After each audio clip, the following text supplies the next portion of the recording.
L'analyse que je ferai, c'est de relever que, au bout de ces 12 mois d'exercice, nous sommes totalement en phase avec les priorités du président de la République tel qu'il est annoncé, conformément à son programme sur la base duquel il a été élu. Et ces priorités, quelles sont-elles? Il les a annoncées le 2 avril 2021. C'est d'abord et avant tout la sécurité. La sécurité qui est un préalable à toute action de développement. Ensuite, comme seconde priorité, c'est la question de l'éducation, qui est au cœur de la transformation sociale dans notre pays. La troisième, c'est l'amélioration de la nutrition dans notre pays. Ensuite, les questions de santé, les questions des infrastructures, de la transformation ou de la modernisation du monde rural et de notre économie de manière générale. Voilà, en tout cas, les priorités majeures qu'il avait annoncées. Je ne veux pas, bien sûr, la gouvernance elle-même, qui est, comme vous le savez, une approche transversale, effectivement, une des conditions pour atteindre les différents objectifs dans toutes ces priorités que je viens de t'annoncer. 12 mois après, que relevons-nous? C'est que d'abord, au plan du sécuritaire, sans aller dans les détails, on peut relever une amélioration de la sécurité de notre pays. Notre pays est sur pied, nous tournons la route, et cela par un certain nombre d'actions majeures que le chef de l'État a conduit. Il s'agit notamment du recrutement d'éléments pour le compte des forces de défense et de sécurité. Il s'agit du renforcement de leur formation. Il s'agit surtout du renforcement de leurs équipements. Toutes ces choses contribuent à améliorer la capacité stratégique et opérationnelle de nos forces de défense et de sécurité. Et un des pans sur lequel un accent particulier est en train d'être mis, c'est la dimension aérienne, pour doter nos forces de défense et de sécurité et d'équipements modernes appropriés dans un contexte de conflit comme celui que nous sommes en train de traverser. Nous avons donc un pays relativement stable. Nous avons des forces de défense et de sécurité ragaillardies et qui sont vraiment en train de se préparer effectivement à relever ce défi sécuritaire qui est une des conditions préalables pour le développement de notre pays. S'agissant de l'éducation, qui est la seconde priorité, là également, il l'a dit, nous allons travailler sur la question de l'accès. Comment renforcer, comment faire en sorte que plus d'enfants aillent à l'école au Niger. Comment surtout les maintenir à l'école. Et je veux parler notamment de la composante genre. Là aussi, des efforts ont été faits concrètement au bout de ces 12 mois. Des internats ont été construits en ce qui concerne les jeunes filles. Des infrastructures, les classes ont été construites.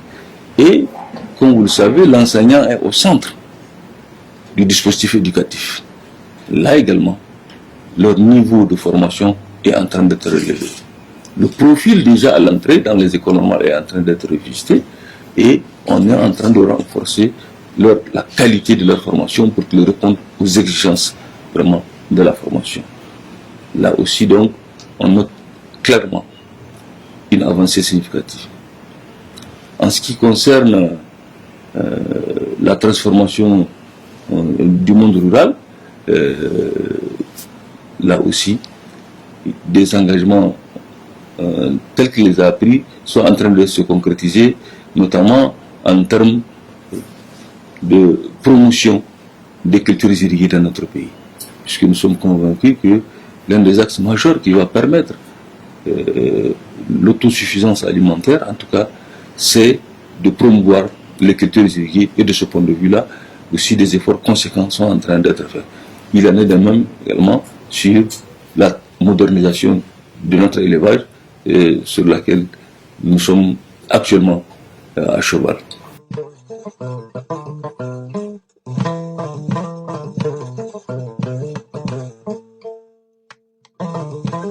Il est bon de rappeler que, vous savez, le secteur de l'élevage est un des secteurs qui contribue à hauteur de 11% au PIB de notre pays.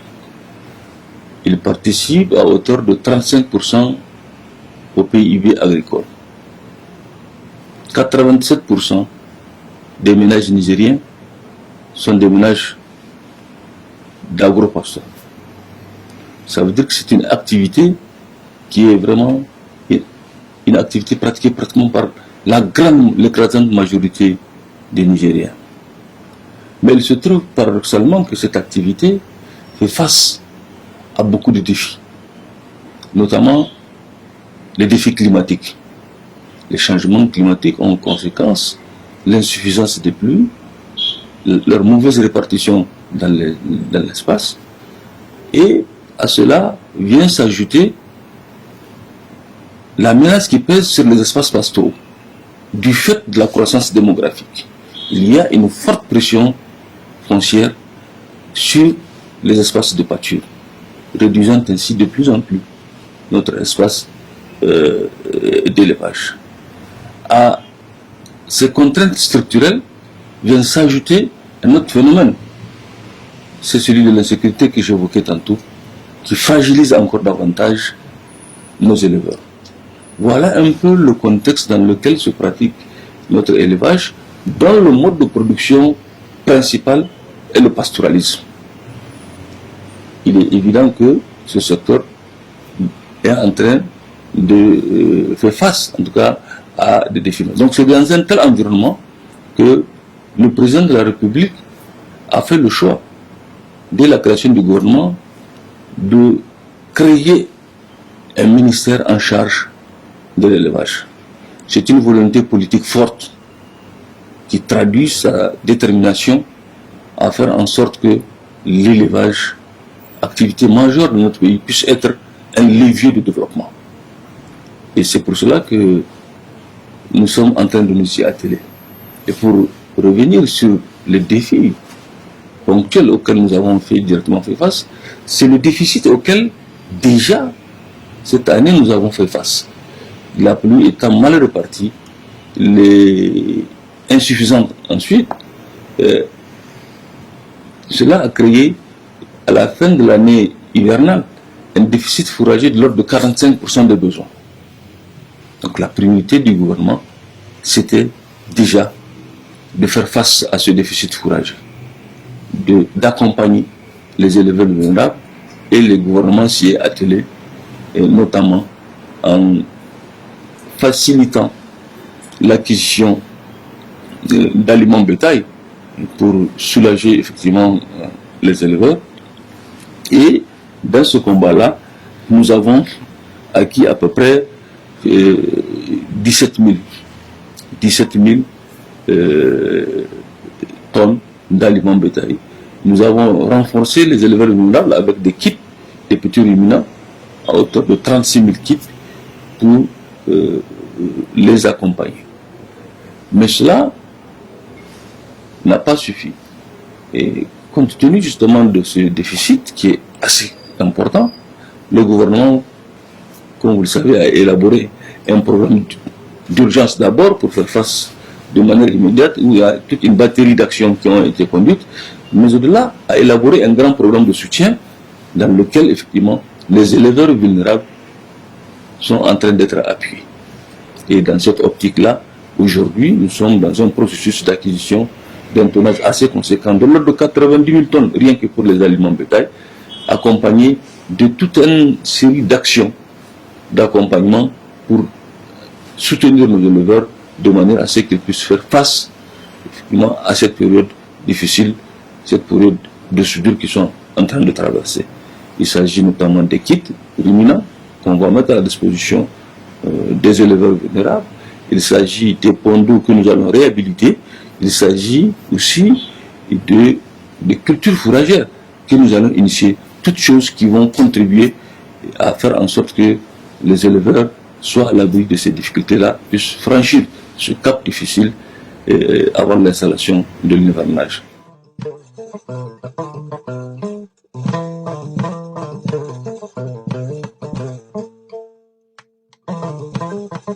Ce qu'il faut dire, comme je l'ai rappelé, c'est d'abord la création, c'est l'une des réformes majeures, c'est d'abord la création du ministère en lui-même.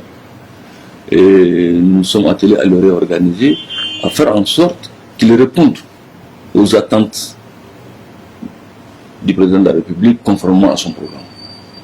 Le ministère a été et nous avons décliné 3 programmes. Un programme de pilotage, mais 2 programmes stratégiques qui sont le programme qui va s'occuper de la dimension santé animale et un autre programme qui va s'occuper des industries animales, notamment de tout ce qui est promotion des filières et transformation de l'élevage. Ça, ce sont les transformations structurelles qui ont été opérées. Qu'ambitionnons-nous dans ce programme-là? C'est, comme je l'ai dit, de continuer de revisiter d'abord la stratégie de développement durable de l'élevage qui a été initiée les 5 dernières années, pour identifier les acquis positifs. Ensuite, ces acquis positifs, bien sûr, c'est pour les dupliquer. Ensuite, c'est identifier vraiment les insuffisances, pour apporter les corrections nécessaires, de manière à ce que nous puissions, de manière avec beaucoup plus d'efficacité, avec beaucoup plus d'efficience, atteindre les objectifs et éviter un certain nombre d'aléas que nous avons vus, c'est cette dispersion, effectivement. Donc, nous allons travailler stratégiquement dans la mise en place de mécanismes qui vont assurer une meilleure santé de notre cheptel. Nous allons travailler pour la mise en place des mécanismes pour assurer l'approvisionnement en intrants zootechniques et en alimentation du bétail. Il n'y a pas de perspective de développement durable de l'élevage si en amont la question de l'alimentation n'est pas assurée. Or, c'est un des défis auxquels le ministère fait face pratiquement de manière récurrente. Donc, nous allons travailler. Ensuite, c'est la modernisation de notre élevage, notamment en promouvant le développement d'un certain nombre de filières. Et de ce point de vue, le président de la République a fait ses choix. Nous allons travailler sur le développement de la filière viande cuir-sucre. Ensuite, nous allons nous intéresser au développement de la filière lait. Comment promouvoir la production laitière dans notre pays de manière à ce que le lait local, effectivement, soit une des composantes importantes de notre alimentation. Troisièmement, nous allons développer la filière avicole et pintade. Aujourd'hui, le défi pour nous, c'est d'être comme les autres pays, d'être à la lutte autosuffisante sur ces filières. Donc ces 3 filières vont être les filières majeures sur lesquelles nous allons nous concentrer et pour faire en sorte que de manière décisive et pertinente, elles contribuent à améliorer la nutrition de notre pays, mais surtout aussi à être modernisées et créer de l'emploi. Parce que c'est de cela qu'il s'agit. C'est à la fois l'impact sur le plan nutritionnel, mais au-delà, c'est la création de l'emploi. Et nous sommes en train d'y travailler sur les ressources propres de l'État, mais également et surtout avec l'accompagnement des partenaires techniques et financiers qui nous accompagnent dans ces choix stratégiques du gouvernement.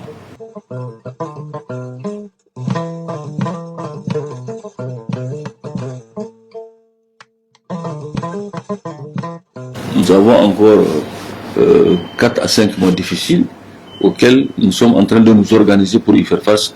Comme je l'ai annoncé, toutes les dispositions sont en train d'être prises en termes d'accompagnement pour avoir suffisamment d'aliments bétail, pour avoir assuré la santé de notre cheptel et pour faire en sorte que les points d'eau soient réhabilités, toutes les infrastructures en tout cas qui sont nécessaires au développement de notre élevage puissent être au point. Ça, c'est à très court terme. Et le second point, comme je l'ai annoncé tout à l'heure, c'est cette modernisation de l'élevage que nous ambitionnons. Et cette modernisation, elle passe nécessairement par un regard un peu, je dirais, critique sur le mode de production. Il y a, comme je l'ai dit, un des modes de production les plus répandus, c'est le pastoralisme. Mais nous pensons qu'il nous faut nécessairement envisager un autre mode de production si nous voulons atteindre un certain nombre de résultats. Et c'est pour ça que nous sommes en train de nous intéresser sur le développement d'un élevage intensif. À côté justement de ce mode, à côté du pastoralisme. Comment faire en sorte que nous puissions avoir un autre mode de production qui va venir compléter justement cette activité qu'est le pastoralisme. Et nous sommes assez avancés, nous sommes en train de réfléchir sur la mise en œuvre d'un grand programme d'élevage intensif qui viendrait en soutien effectivement au pastoralisme. Nous pensons qu'en travaillant sur ces deux axes-là, nous allons impacter en tout cas sur la transformation. Et c'est cela qui va nous permettre aussi le développement des filières. La filière que je pose, si aujourd'hui nous ambitionnons d'exporter de la viande, nous allons le faire avec un certain nombre de normes de qualité que le pastoralisme aurait du mal effectivement à assurer. Et donc il nous faut à côté justement ce type d'élevage. Il en est de même, c'est à ce qui concerne la production laitière. Nos vaches aujourd'hui produisent à peu près 2 à 3 litres de lait. Même si nous améliorons la collecte, même si nous avons un bon dispositif qui permet de nous ne pourrons pas à très court terme ou même à moyen terme assurer le test. C'est pour cela qu'il nous faut envisager un autre mécanisme, effectivement, tout en poursuivant la recherche pour améliorer effectivement la productivité de nos vaches. Nous allons poursuivre cette question de la recherche pour avoir des races locales qui sont statiques.